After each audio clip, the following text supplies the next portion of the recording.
This podcast is sponsored by nobody. Hey dudes, welcome to Splat from the Past, the only 80s themed horror and sci-fi show where things could get totally radical. Now today, I will be welcoming one of the last surviving members of four of the Firesign Theatre, the classic sketch and improv comedy group, David Ossman. David Ossman's coming on the show today, and I just cannot tell you how freaking excited I am. Firesign Theatre is so underrated, so forgotten in some circles, but legendary, and you can't take away how great they were and still are. You know, they did all those great comedy albums with long titles like um, uh, Don't Shoot the... Let's see, I'll try to remember the full name of these albums. You know, Waiting for the Electrician, or someone like him, Don't Crush That Dwarf, Hand Me the Pliers, classic albums like that. We're going to talk about all that stuff today. We're going to talk about the Western movie Zachariah that they wrote. I mean, they had a pretty great career, and we're going to talk about all that stuff today. And it's going to be great. Sorry, I'm a little off with my coffee today. So yeah, here is my interview with David Ossman.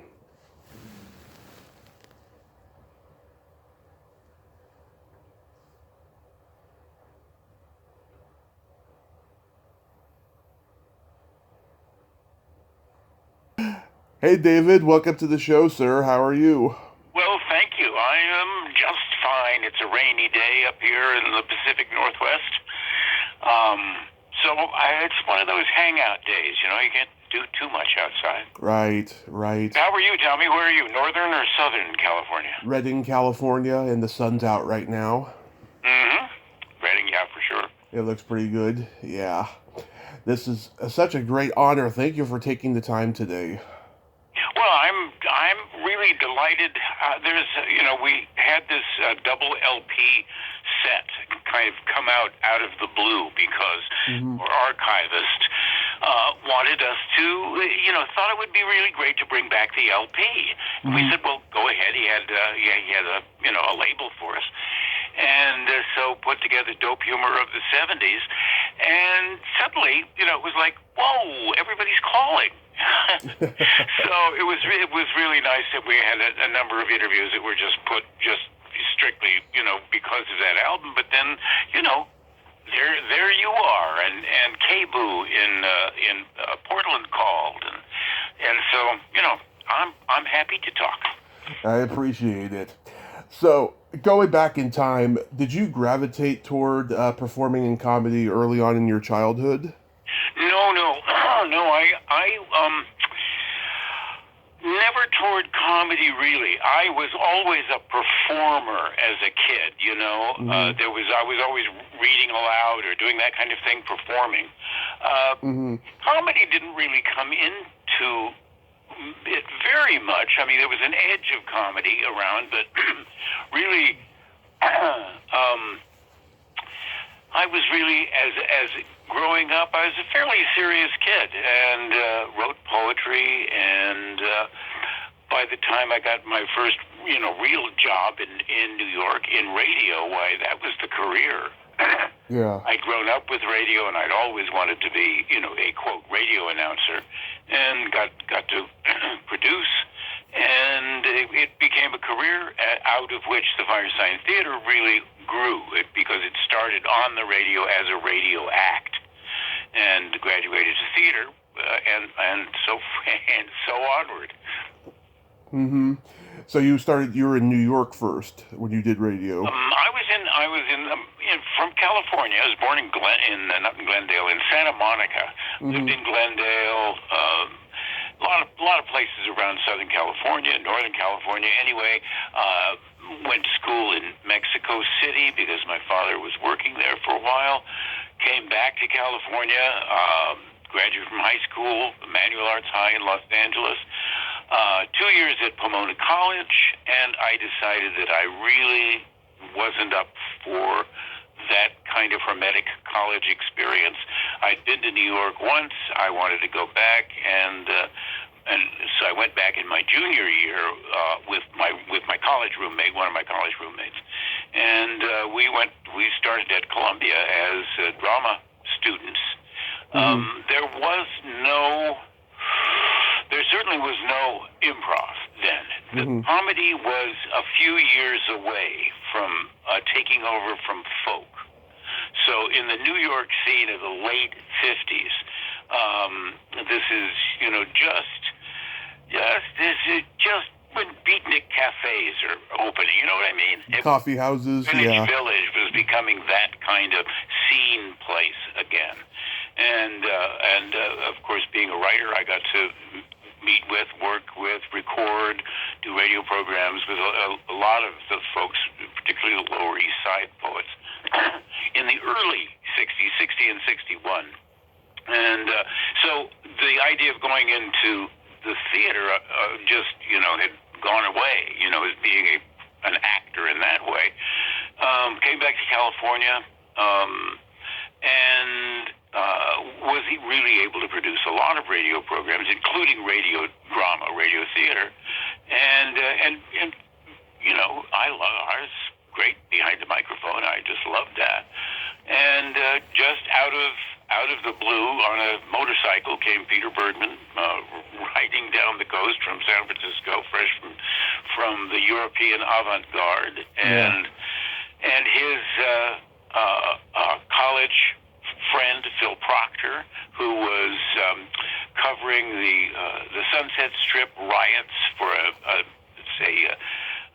one of those off-brand newspapers, and Phil Ossman, who was producing the program that Peter Bergman eventually got on the air on KPFK, where I had been working. And I came back. His program was one of those, now they call it a driveway moment, where it was so entertaining and so interesting. It was a call-in show, but Peter was really a very magnetic radio performer, and it was as if everything he did, I mean, he could read Winnie the Pooh, and you thought he was happening to him. He had just written it, or the Bible, or any other book. It was amazing. And so we all, gravitated to working with Pete one way or another, and eventually it got to the place where he introduces on the radio, this is where we get up to improv, introduces on the radio as the Firesign Theatre, the Oz, Radio Free Oz, Firesign Theatre. And the premise was that the four of us were filmmakers. A couple of us who played two parts. And Peter was the interviewer, and we were showing our movies on his radio show. And needless to go through all of the, it was totally improv on the basis of the gag. My character was a Latin American film artist who liked to roll his cameras down mountains. That was his big thing. He liked the motion. He liked the abstract motion. So, I mean, this was just Peter was interviewing. And then Phil Ossman came up with a pornographic movie, which we were, quote, showing on the radio. And Peter, playing the moderator, says, "Oh, no, that's a dirty movie. We can't show that. We got to, it's gone." Now, the phone immediately lights up. How can you censor this? How can you censor this man? This is a public radio station. You ought to be able to play anything you want. Yeah. Looked at each other and said, "They believe we were showing a movie? We've got them." And out of that improv developed, a number of other kind of radio appearances. And in later years, we would do full hours with, we'd bring stuff in. But basically the premise was no rehearsal. You arrive, the light goes on, and you do the show. That was the Dear Friends radio shows and Let's Eat radio shows. So that kind of improv came naturally to writers, because that's what writers do. Yeah. Is improv until you get it right, boys, and then I'll type it down. So comedy just was the tool, like rock music was the tool of the moment. Right. You know, it was, and it wasn't the kind of comedy that worked into something that made it on television because it was too hard. It was too kind of literate and obscure in one way, and it was just too hippie. I mean, it's too hippie for the Smothers Brothers. They stole us, but their writers stole from us. But we were too hippie to get on to make that kind of a jump, and we learned. And we were more comfortable with radio for a long time. With audio medium, we didn't really, we would have rather jumped to movies than to television, I think. Yeah, but you guys established the Firesign style of comedy right away, right? It didn't take a while. No, it really didn't take a long time. From the time that we first went on the air at the end of 1966, Peter was so popular that a producer at Columbia Records called him up and said, "We'd like you to do an album." He said, "What kind?" He said, "Well, an astrology album." Peter said, "Look, I've got a comedy group." Yeah. And that was the first time that the four of us were identified as a comedy group. And he actually, Proctor was in New York, and he calls up and says, "Look, you've got a plane ticket, fly out. I've got a record contract. You're in the studio on Monday at 9 a.m." And so it was really out of the blue. And we started writing immediately when the four of us were in the same place at the same time for that very first album, Waiting for the Electrician or someone like him. Yeah. And that was that was within 6 months. So let's say we're in the middle of 67 now, in the heart of Sgt. Pepper, in the moment of rock. And with the first album, it was really an amazing time on Columbia. Everybody was on Columbia. Bob Dylan was on Columbia, for heaven's sake. Chicago, major label, and it was a very good. It was a good place for us to be, and fortunately, it caught on after that first album came out early in '68. That was when we started to perform on stage, because like any rock group, how did you sell your records? You performed. You promoted yourself. They weren't going to promote you. Nobody was going to spend any money on you, but you could go out and get a gig at. And then it was playing folk houses, particularly the Ash Grove in L.A., which later became the Improv. Right. Did you guys play the Cheetah and Leadbetters and all those places? On and off. Right at the Ash Grove was really, really good to us and gave us holiday bookings. We had a New Year's booking and a Christmas booking and really nice stuff. Played with Taj Mahal, played with Lightning Hopkins. I mean, the other artists were really fabulous that played the other side of the gig. And so we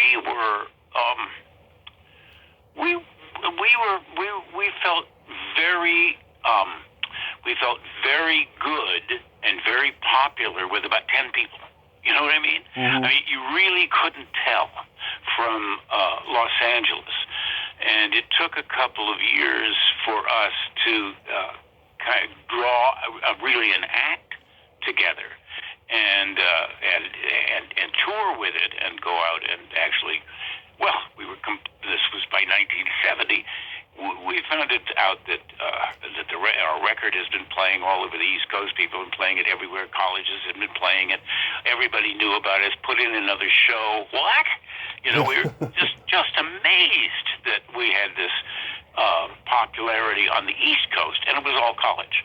Right. It was 1970 was the heart of that moment for us with college kids who were in college and were sharing us. Say, you got to listen to this. These guys are crazy. Or, you got to listen to this guy. This. What are they on? Yeah. And of course, all the reports back was, whoa, my brother gave me this album, man. He was in college. He gets so stoned, man. He got me stoned and played the electrician for me, man. I think anecdotal evidence. It was a very interesting time, and we hit it right at the right moment.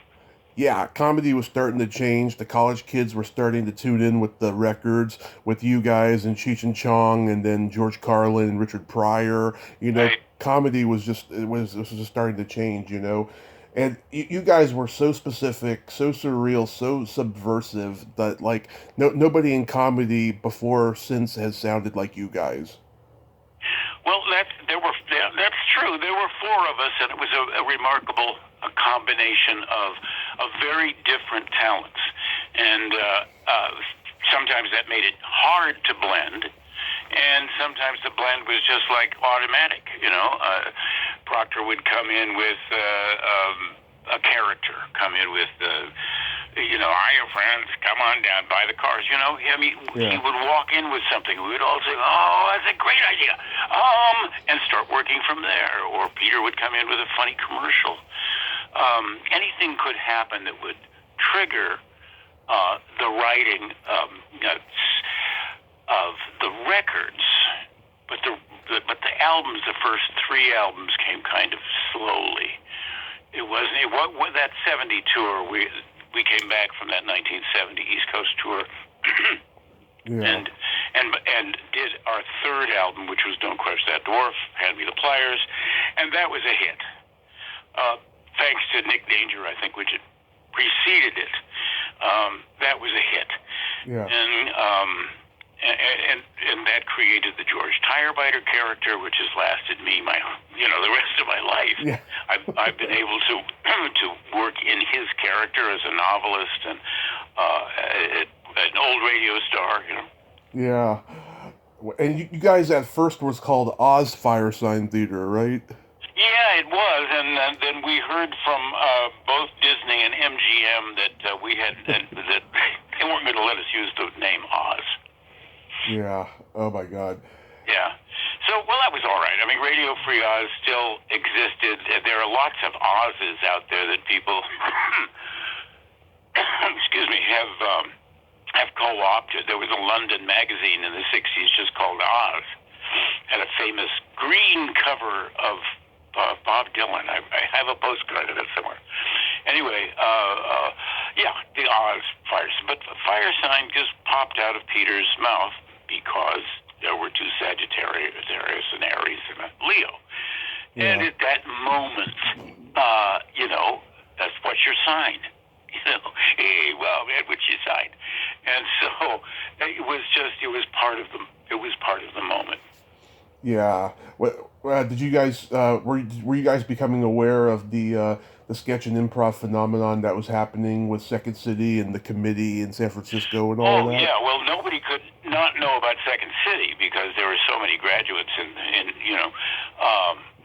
it had been around all of our time. I think that we never, none of us were ever associated with really a professional group like that. I mean, none of us had trained up through Second City, but we, enormous respect for the people who had, and they were our contemporaries, and those who are still around still are. Yeah.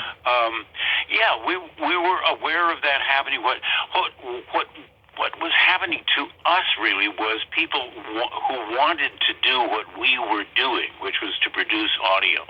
Right. Multi-track, and as time went on, there was 4-track, 8-track, 16-track, as many tracks as you want, so, and that was happening rapidly, even though there weren't the home studios yet. But people wanted to do our, quote, fans, that part of our fandom, wanted to produce these audio creations that we were able to do because we had a deal with Columbia Records. So, and there were a couple of groups that did come up with their own acts, and they were very good and toured with them. But it wasn't, the idea of the records just didn't last. I mean, we lasted a lot longer than anybody else who was doing spoken word. Yeah. Let alone comedy. And comedy had all gone by the time, let's see, our early albums, I think that Bill Cosby got the Grammy every year for our first 4 albums. Right. We weren't even nominated. So it was Bill Cosby world at that time, late 60s, early 70s. Mm-hmm. And the producer Gary Usher was a fan of you guys, and he used to insert your bits into bird songs, right? That's what he told us. Yeah, Gary's a wonderful producer. Yeah, yep. Yeah. That first album, Waiting for the Electrician or Someone Like Him, has that hilarious bit, Temporarily Humboldt County, which I'm from California, so that bit is just hilarious to me. Well, yeah, I was from Phil Austin and I were both from California, and I think the fact that Peter was from the Midwest, he was from Cleveland, Ohio, and Proctor was really raised pretty much in New York City. He's really an East Coaster, so you were asking about writing and how the blending of those talents. I think we had both coasts and the Midwest. I mean, we were able to really look at the whole country, and bring when we're. I remember talking to Peter just parenthetically on this subject when he was doing Radio Free Arts. This is before we made albums or anything. And he was working in the studio, and I came in and I said, "Have you ever done anything about the American Indians, Pete?" And he said, "What about them?" I said, "Well, gee, there's a big story there. I've done a lot of research on it, and I have a lot of tape. You know?" He said, "Yeah, really? Let me hear this stuff." So we ended up doing a series of documentaries of one kind or another. Mine was purely historical. Peter's was about prophecy, and Phil Austin's was a very beautiful, poetic sketch on Native Americans. And Peter ended up having a colloquium, and the Hopi community, the traditional Hopis, came to Los Angeles and spoke about their prophecy. This is all, and this is in early 1967. So it was very, there was a way of being in the moment, as I say, which I feel that we were in that time. So once we had done that, it was an easy pickup to then start writing from the Indian piece, because we'd all been there and done that. And so let's tell that story. And that's actually how we started writing the album, was right from there. W.C. Fields Forever. It's funny, I just interviewed his grandson last summer, and I forgot to bring this up to him. Well, I think we were all Fields fans. I was more of a Fields fan than I was, Marx Brothers, really. Yeah. He was wilder and more surreal, and he, still makes me laugh to watch his takes and all of that. Learned a lot from W.C. Fields, I think, in just being able to stand there and get laughs. That's really a great skill. And that was, of course, took on, Strawberry Fields Forever, W.C. Fields Forever. That took the hippies on directly, and it was our community. It was the people that were would be buying this record, as it were. So we were able to make fun of us, of what was going on, of Tim Leary, and all of that. I later interviewed Tim Leary. He said, "Oh yeah, I remember Tiny Dr. Tim." I said, "Yeah, right." So it was, once again, of the moment. No one was taking on that quote hippie community at the time. We also did a piece of stage play, never recorded it, but called Freak for a Week. And the premise of that was that we started a live show in an auditorium. Phil come out of the audience, and they're spraying. They've got flit cans, and they're spraying the audience with some sort of liquid. Nobody knows quite what it is. A fine liquid is being sprayed around the audience. Show gets together, and it's called Freak for a Week. And somebody is picked out of the audience just at random and brought up on stage, and and put through an entire acid trip. Okay. In which he realizes that he's nobody, and then he's somebody, and then well, he should help people, and then maybe he should open a shop, and then maybe he should open 100 shops. Maybe he should, it's the hippie Faust, we called it. Yeah. It's the deal. It's the deal with the devil, and we did that on stage a number of times. At that moment, people, of course, thought that we had actually spraying the audience with acid. Yeah, I bet. But the third album, Don't Crush That Dwarf, Hand Me the Pliers. I mean, not only is it a comedy masterpiece, it's in the Library of Congress, and you must be amazed that it's made it that far into the American landscape. Well, that was really a terrific recognition, and in there, when we went back to Washington, and accepted this. I think it was Martha and the Vandellas, who was there at the same time. Somebody else, and yeah, it was a great compliment. And they called us the Beatles of Comedy, which is that the Beatles may have faded over the last 50 years, and so that that term may mean less than they thought it might, but. Yeah. The fact is that we were the first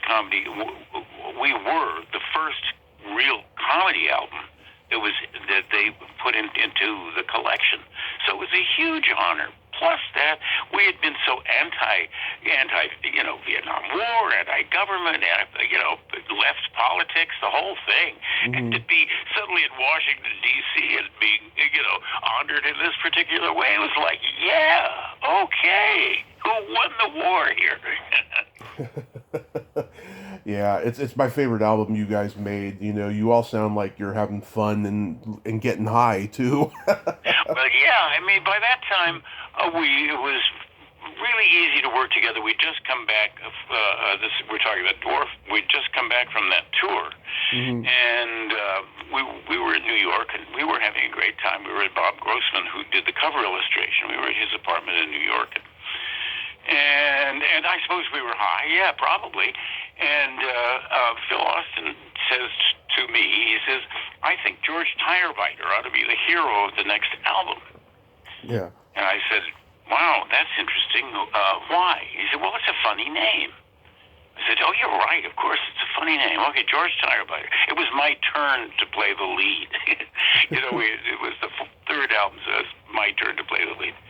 And so that's how his name came about. I had told him the story of Tirebiter, the dog at USC, being the USC mascot, right, and how he roamed around my neighborhood when I lived around USC. And Phil had remembered that and just threw it out. And this afternoon we came back and started with him as the character we were going to lead to. As you know, it takes about 5 or 6 minutes to get to him, as I recall. Anyway, he came out of that album, as an actor. Then the other thing, what do actors do? Well, they find out who they're playing and what their backstory is, and Yeah. That was really the first time that I'd had a chance to do that with a Firesign character, to really know where that character had come from, instead of it being a funny voice, or or a cliche accent or something like that. Right. Tirebiter he undergoes, well, he divides into two and then comes back into one, for one thing.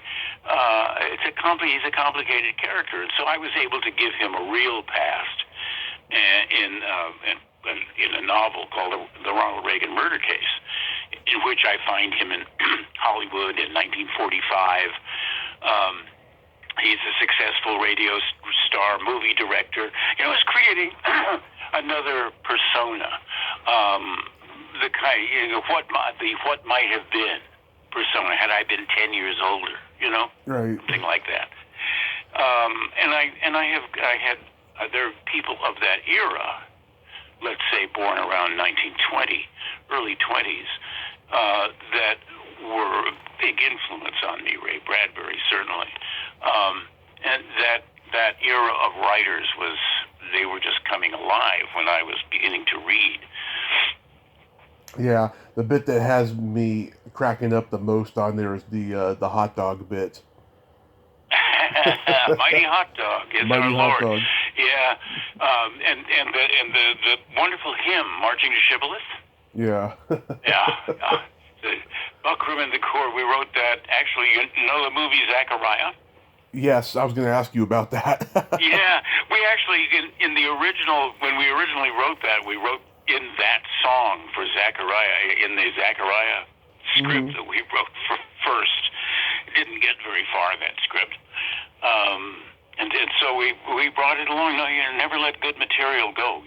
Yeah. So how did you guys come to write Zachariah? Well, I was around that same 1969-70 time, and it was hip to hire us at that moment. The original script for the movie had been written by a guy named Joe Masseau, who had been working for the Beatles or working for Apple, or came with a rep, and thin cigars. And he'd written the script with no dialogue, and we were hired to write funny dialogue. And couldn't have been worse, It's starting out, As Joe just didn't want. He had written this psychedelic. It was crazy, Indians chanting, and it was an amazingly impossible script. And so we were handed it, and so we looked at it and said, well, let's write a real story about real people. Zachariah, Matthew, they grow up, they have this dad, blah, blah, blah. And so we wrote about 50 pages of real seminal material that later on gave us, really became useful to us, because we wrote sort of a history of us, of the Firesign Theatre in the West, as a traveling medicine show, theatrical medicine show. But they didn't like that, and so we went back and wrote a snappy script. I just saw it the other day, and I'd say about 60% of it is Firesign. Not all the gags. I mean, the band being an actual rock band, that came with the script. So if there were things like that were there, but I laughed. I thought I was sorry I wasn't in it. We were on the road actually when they filmed it. Peter's in it for a while. Proctor's there for a little bit. But it was pretty much rewritten by the director George England when Joe Masseau dropped out of it. And other than being in Mexico at the very before they started the shoot, we were very influential over the script. I mean, I really wrote the old man's part. I cast him, the guy who played the old man. And our biggest contribution was that we insisted from the beginning that the boys were not going to kill each other, because this was the middle of the Vietnam War, and there were too many boys getting killed. And so they said, well, no, it has to be a conflict. You got to come to the end. It has to be the final shootout. I mean, don't you know what a Western is? Yeah. And we said, well, it ain't going to happen. And we held out, and we won that one.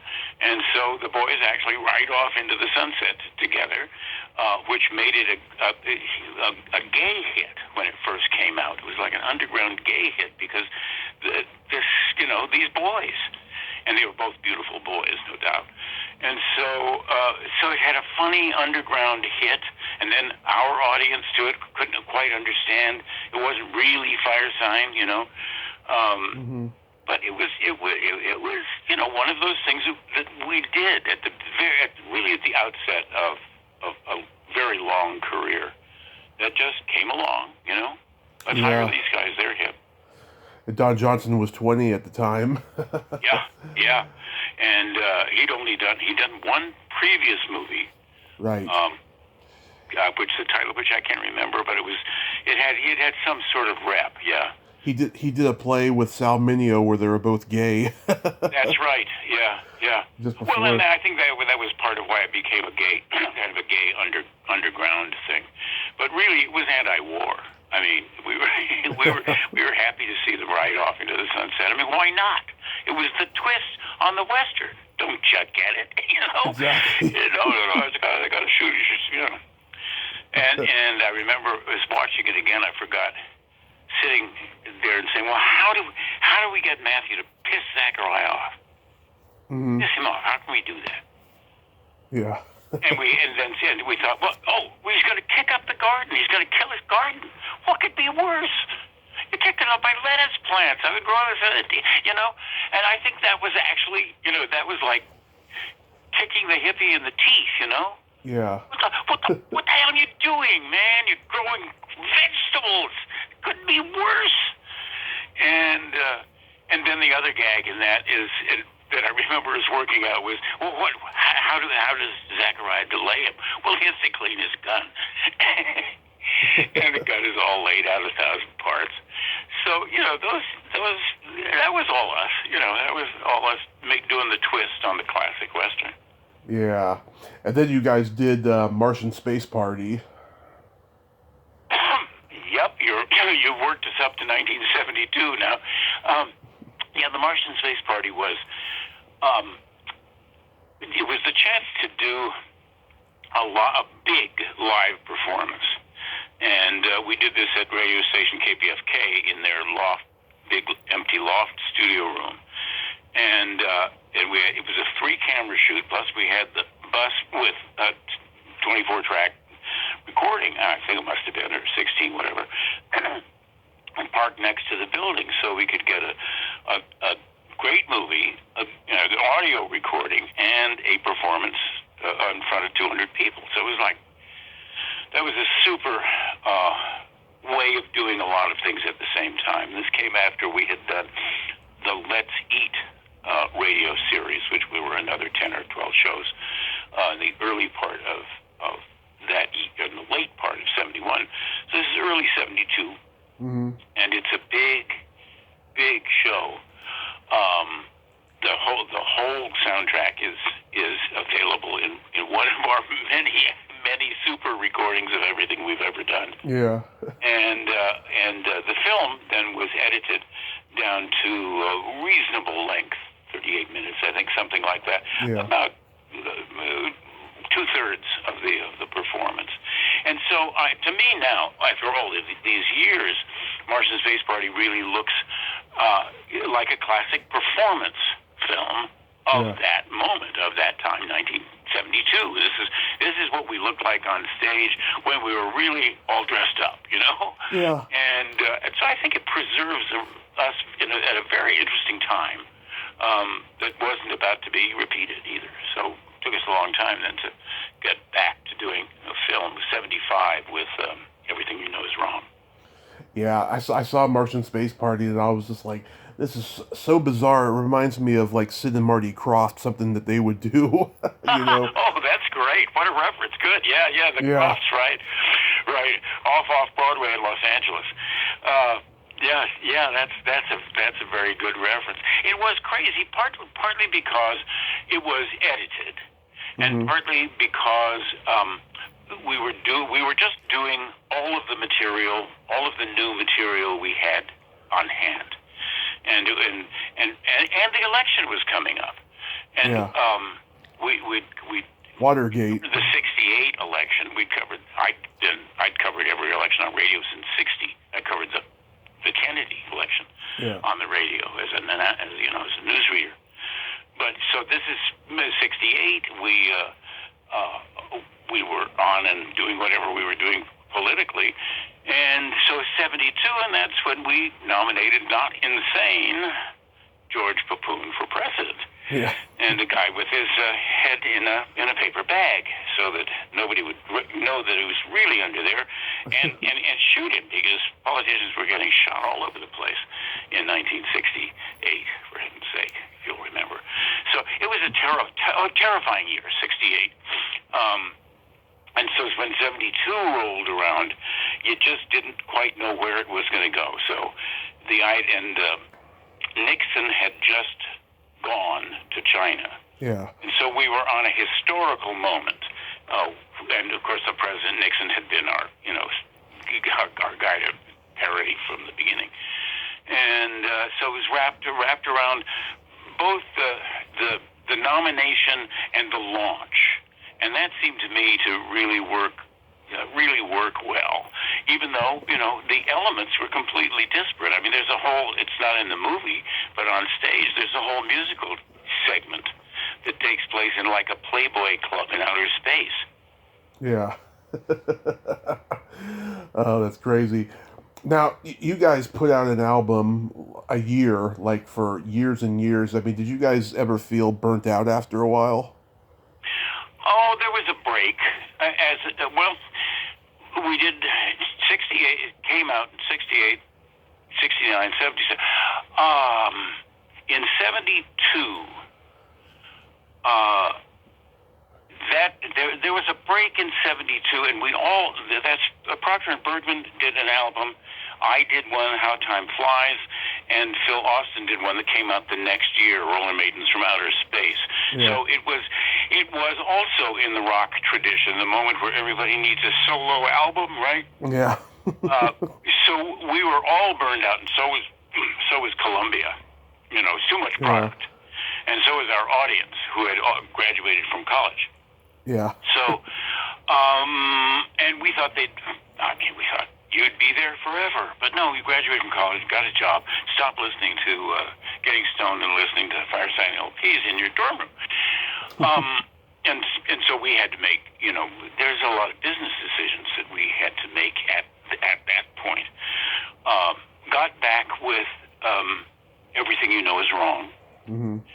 Which was much more in the Firesign tradition. Giant Rat of Sumatra was really a goon show, and a totally British comedy inspired album with a lot of cocaine jokes, because everybody in Hollywood was snorting cocaine. Yeah. I thought, well, it's a time to make fun of that. And but Everything You Know Is Wrong, that came back and it was kind of a good seller, and Columbia gave us a little money to make the movie version of it. Yeah. Which was really great because we we just did the action to the soundtrack of the album. Rationalizing it by saying, well, every Fred Astaire movie that you ever saw was completely dubbed, so. They're just we're singing and dancing to a previously recorded tap track. And so we found it very easy to do. We had a great director of photography, Alan Davio, who went on to do E.T., an Academy Award. So his first movie really is Everything You Know Is Wrong. It was, again, I think I had the least to do in terms of character in that movie. It was great for Austin, who was really and that was a priceless character, which he created, Harry Cox, who has his was an independent maker of records and sensational stuff. And there was a guy like that at the time, who was out there in the desert, with a P.O. box. And those kinds of characters were really interesting to Austin and me, being from California. The typical California hermit, hobo, weird, Yes, it's not like that in New York or Ohio. It's not like it is in Southern California. So when we went on from then, because we liked the desert so much, the next album in 75, 74, 75, was In the Next World, You're on Your Own. Right. And Austin and I wrote the original, the draft of that. Actually, he wrote one side of the album, and I wrote the other side of the album. And then we collaborated on putting it together, and then we got Phil and Peter in, and they brought their own characterizations and rewrites. You can't give anything to Phil Proctor without him rewriting it. Never. So he is a puncher upper, and a very talented one. Literally, he could have made his career just punching up other people's scripts. Yeah. Not writing originals necessarily, but making them better, funnier, faster. Right. Really good at that. Great sense of timing. Proctor has. So anyway, that was in 75, and we anticipated doing a bicentennial album in 1976. We had it all planned out. There was going to be a gatefold open up. There would be a game board on the inside, traveling coast to coast in America, something like that. Mm-hmm.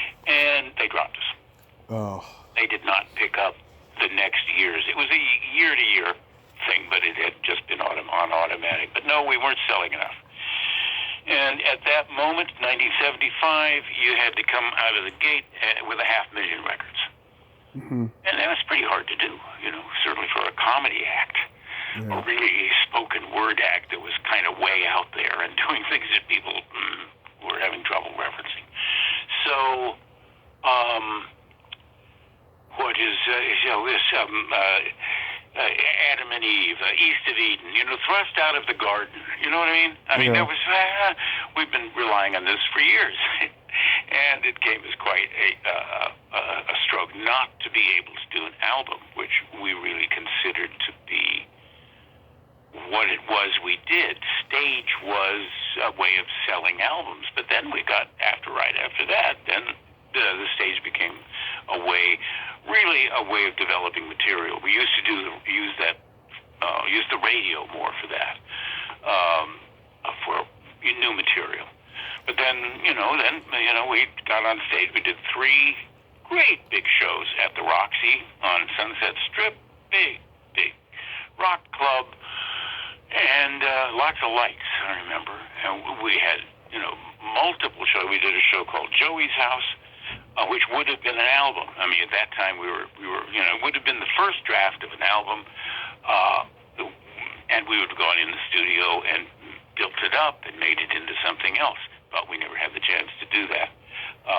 But that's one of the things you can actually hear in Fighting Clowns of Hollywood. Mm-hmm. There's a whole download from Bandcamp of Fighting Clowns of Hollywood, and it matches my memoir, which also has all the scripts to those shows in it. Fighting Clowns, and that was sort of where we were. We were fighting clowns at that moment. We didn't agree about everything. It was another big political race. I remember Bergman really liked Jimmy Carter, and nobody else did. So he was really the Jimmy Carter defender, and it was a strange and weird election year that year.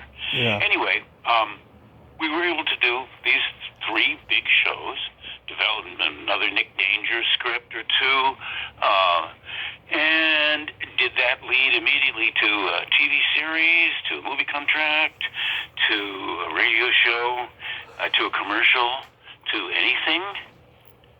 No, it didn't. And during that period of time, as you can read in the book, we did 1 or 2 of everything in every available medium at the moment, and we were not wanted on Voyage.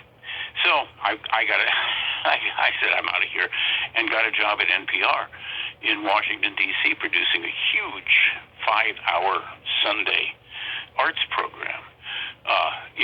Talk about going from the frying pan into the fire, or was it the Garden of Eden into the weirdness of Washington, D.C.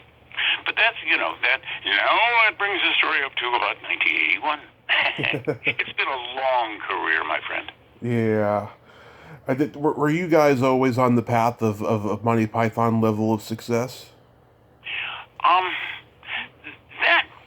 They came after us, so it wasn't like something that we had modeled ourselves. I think we modeled ourselves more on the Goon Show, which had preceded Monty Python in the 50s, which was radio. And so we came out of that. Python, they had the backing of the BBC. I mean, it was like there's a state television, Mm-hmm. and there was no way. We had to compete with, there were 3 networks, and there was not a lot of access to run the tape back. There were 3 networks. There were like 3 comedy shows. That was it. And so it was, we did some appearances, and Phil Proctor worked constantly as an actor during that whole period of time. He was accountable in all kinds of television series. I mean, he was working regularly, which was part of his career. Peter Bergman also working. He was developing a piece of heart monitoring equipment, believe it or not. Loved working with these doctors. Peter was in 2 places at once, always. And Austin and I were more the sit sit down and write writers than Phil and Pete. Right. Yeah. So there was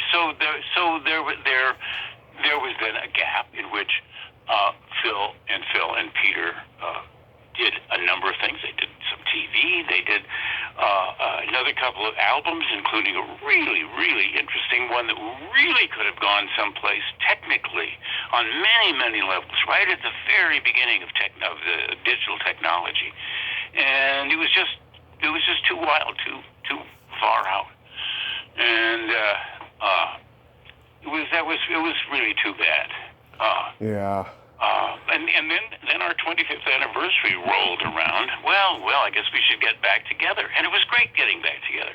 We put a show for that show that had really a reduced version of each one of the albums, Yeah.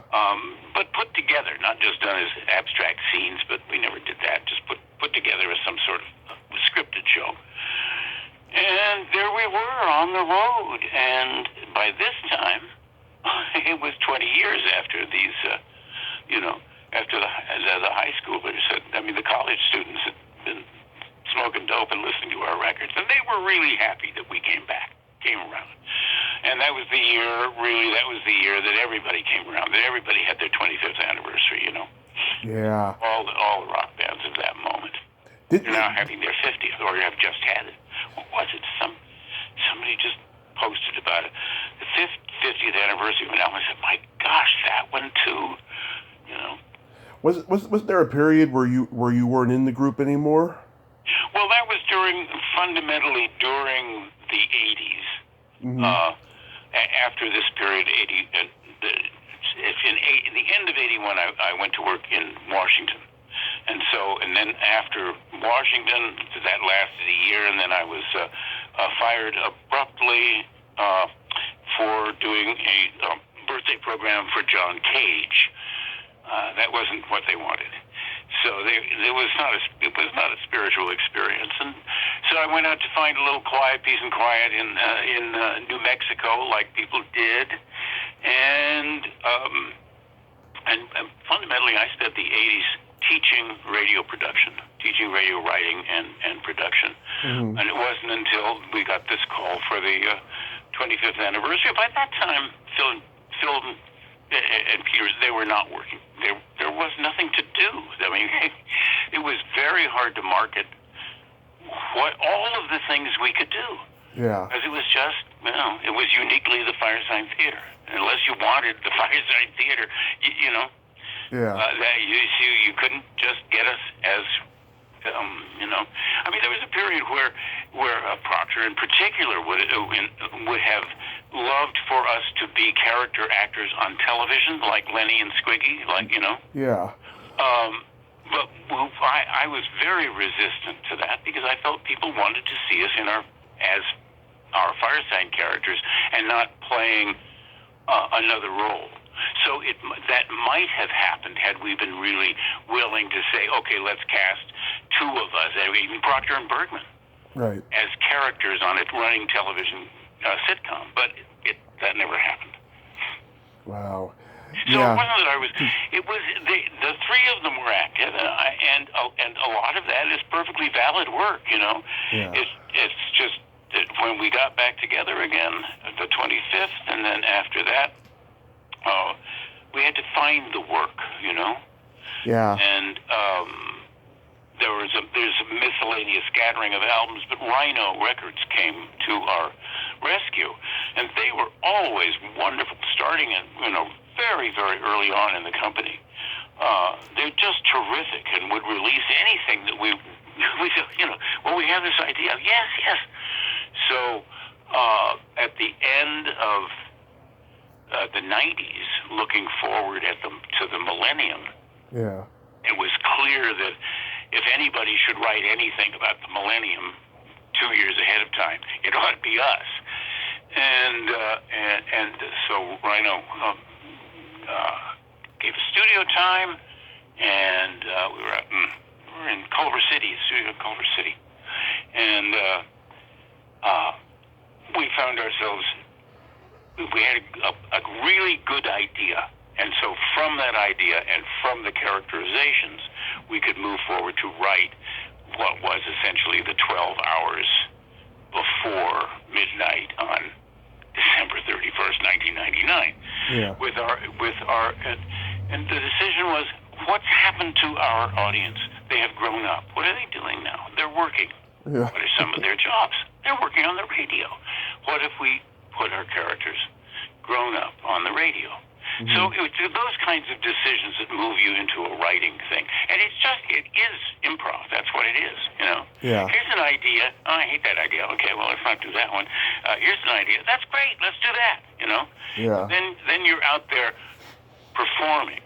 I think stand-up, you've done so much stand-up. My God, I've done solo shows, but never stand-up. You know, right. I've done scripted shows or ad-lib shows, but not something where I had to face a crowd. And of that kind, you know. So that's really you gotta have a storyline. You gotta have a focus. You gotta constantly know where you're going, but look like you don't. You know, it's a tough act. It is. Yeah, I remember they did a Cinemax special called Eat or Be Eaten, and then they did the first comic relief special. And I was like, "Where's David Ossman?" You know. Right. Well, yeah, I was wherever I was, but there was something about the comic relief one that I couldn't get in on. I've forgotten what the circumstances were. The other one, Eat or Be Eaten, was a really good album, and there it is. You know, it's part of the. What it doesn't have is it doesn't have whatever the fourth element, and I'm not going to be the guy to to tell you, what to look for when I'm not there.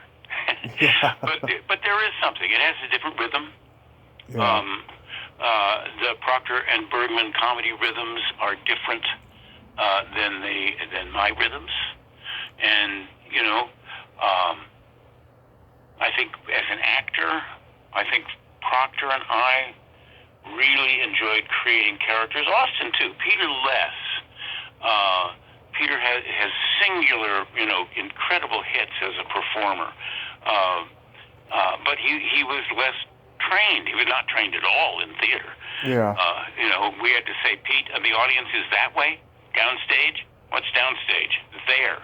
Yeah. I mean, it's not totally ignorant, but we had to start at the basis of how to put on a play, which the rest of us knew by heart how to do that, Yeah. Now, when Phil and Peter died, I mean, that just you guys must have felt that you lost brothers. I mean, it must have really affected you guys. Oh yeah, well, with Peter, because we'd gotten back up on the stage in early 2009, and we're doing a very simple, quiet, sweet little show with the four of us, and holding scripts or having them on music stands, just as ourselves. What's MTV? What is it? Unbuttoned, not unbuttoned, but VH1. Unamplified. You know what I mean? Yeah. And that was the kind of show it was. Unplugged. Yeah. I think we did 5 or 6 of them. Northern California, Portland, Seattle, here on Whidbey Island, and after the last one, which was Portland, in 2010, we did the very last performance of the four of us on the radio on KBOO in Portland, which they called talking over each other, which is what we were doing. And Peter was incredible, like brilliant, and somewhat distracted, but then Pete was always somewhat distracted. And so we came back up here, going to go back down to California. Very shortly, we were actually in, not Santa Barbara, but up just above Santa Barbara there, near Buellton. And I called Peter and I said, "Gee, wait, we've got 2 books coming out from Bear Manor. We've got 2. I couldn't just do it as 1 volume. It's coming out as 2 the books. And that was the last. He said, well, I'll see you on Saturday. It's Thursday. On Friday morning, he's dead. I said, I've got leukemia, but it's fine. It's fine. I'll be fine. Well, he'd left it untreated for a long time, didn't have health insurance, let me get angry about a whole bunch of things, you know? Yeah. But yes, it was a huge loss because Peter really was the heart of the Firesign Theatre. It stemmed from him. And I'd done more work with him personally than with any of the other two guys. I mean, Peter and I had done 100 Oz shows together up here and before that. And I was really more or less his radio sidekick, you know? Yeah. Always willing to step in with a joke or a poem or something. And so, yeah, it was a huge loss, and he would not go away. He stuck around. I'll tell you, he was talking to Judith, he was talking to me. He was just here for a long time until he finally left. And then the three of us we did a memorial show in Kirkland, where we'd performed on the other side of the lake in Seattle. And nice Kirkland Performance Center. We did a 3-man tribute, and that was it. Yeah. That was it. Austin had really been retired before that, and what we didn't know is that Austin had also had cancer. And so, it was like, as Proctor said, Dave, if you get sick, you tell me, okay? Yeah. I said, same goes for you, man. Let me know in advance here. So, it was impossible to go on after that 3-man show. And what I had promised Peter here on Whidbey Island, when he was here, we talked about, we talked endlessly for 50 years. And so he said, the long tail, you got to have the long tail where there's continuation of the product keeps coming out, the long tail. It's the only way. And I said, Pete, it's my job. That's what I'm going to do. I'm going to make sure that we keep these books coming out and the scripts and the recorded and whatever we have on home movies and everything. And so it's been, since then, the last 4 or 5 years, been really the effort on my part to make sure that there's a legacy, because we were the only one of its kind, and there aren't just 3 record albums or even 10 record albums or even 20 record albums. There's endless hours of radio and film and different ways of listening to it, and people seem to really enjoy that. And that's so it's a legacy. It's not quite a trademark, Yeah. I don't think we can sell it like the Beach Boys, but it's been in a very real way. I'm doing it for Peter. Yeah, that's good. So you have a book out, you said? Yeah, there's several books from Bear Manor Books. If you go to bearmanor.com, there's a book called Anything You Want To. Not Everything You Know Is Wrong, but Anything You Want To. And that's got the Shakespeare that we did as a side event. We were always parodying Hamlet. Proctor wrote the funniest soliloquies you've ever heard. So there's a great deal of material that is related to that.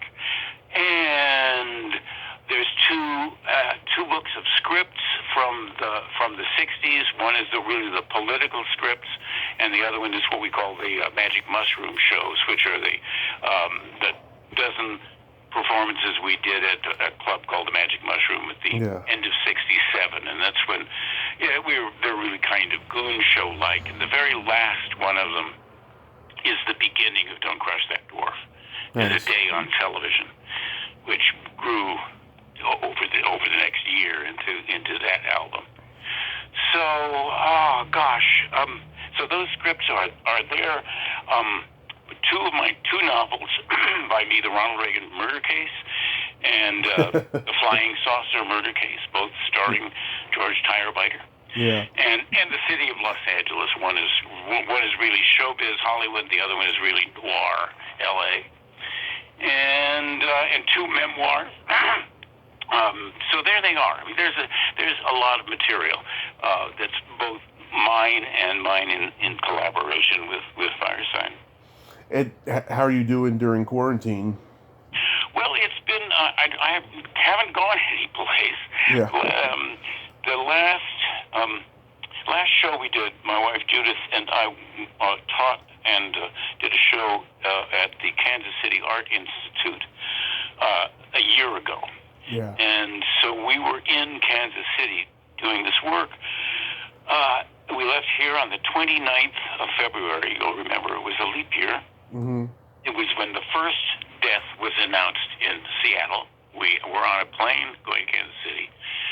We were in a Holiday Inn in Kansas City, and on Thursday it was full of girl basketball players, and on Friday it was stone empty. On Saturday, this is the 14th of March. On Saturday, they said, I think we're going to close. And we were on the, should we go home? Should we stay here? What's going on? What? And so we decided that we would leave on the flight that we were booked on, which was the 16th of March. Mm-hmm. And that was the day that the country closed. So it was really an interesting experience. We did do our show. We were really happy. We came home with a check. Well, that was really good. And so I've been here pretty much ever since. The first thing I did when we came back was to do, I had expected this year to be producing the Three Penny Opera here at our local arts center. And so I was all, until this came down, it was supposed to be our big fall opening show of last year. And so when I arrived here, I wrote a little play based on some interviews about Bertolt Brecht in Hollywood. And so I got right to work, And Mm-hmm. then it was Mumbles Day, and then it was Crumbs Day, and then it was you have to wash all your food day, and then it was what's going on day. Yeah. So we weren't in our house for various reasons, and we finally got back in our house. We were staying in another couple's cabin, and so it was very disconcerting and disassociative. And I think, like everybody else, has spent the last year trying to figure it out. Yep. Just doing the best you can, and creating as many opportunities as you can create. I mean, Judith, my wife, is very busy all the time. She's a producer and is always working on the next project. Yeah. So, and I've done 4 Zoom plays, old radio style Zoom plays, and another one is scheduled coming up just last night. Go to YouTube and find Harry Lime. It was one of the Orson Welles scripts for Harry Lime. It's Phil Proctor and me and several other actors from Splat from the Friends of Old Radio down in Los Angeles. So there's a lot of it didn't look like there was ever going to be another opportunity to perform, and suddenly the Zoom play came alive, and people seem to be finding other avenues. How can we be stopped? How can musicians be stopped, or comedians, or entertainers of all kinds? I mean, you got to have an audience, but you got to exercise your muscles. I mean, it's a toughie. It really has been very hard. It's been really hard, but I'm glad you guys have been finding ways to stay active, and I thank you so much for coming on today, George. Well, really, it's George's pleasure too.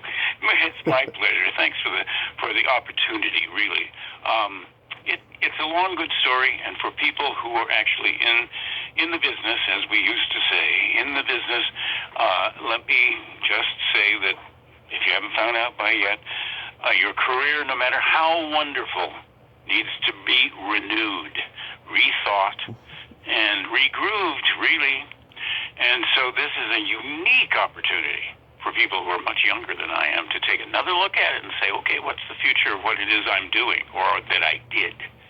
And where is that going to take us? Where is that going to go? I think it's certainly going to change popular media. Very well said, David. Thank you so much. Stay safe. Tommy, and good luck to you, and let me know when this is going to air on your podcast. Absolutely. You have a great day over there. Thank you. You too. Bye-bye. Bye-bye. Well, there you have it.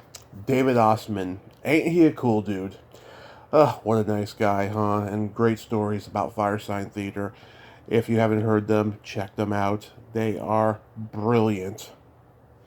Well, until next time, this is Tommy Throwback Kovac saying, there's no shame in living in the past, because the present sucks.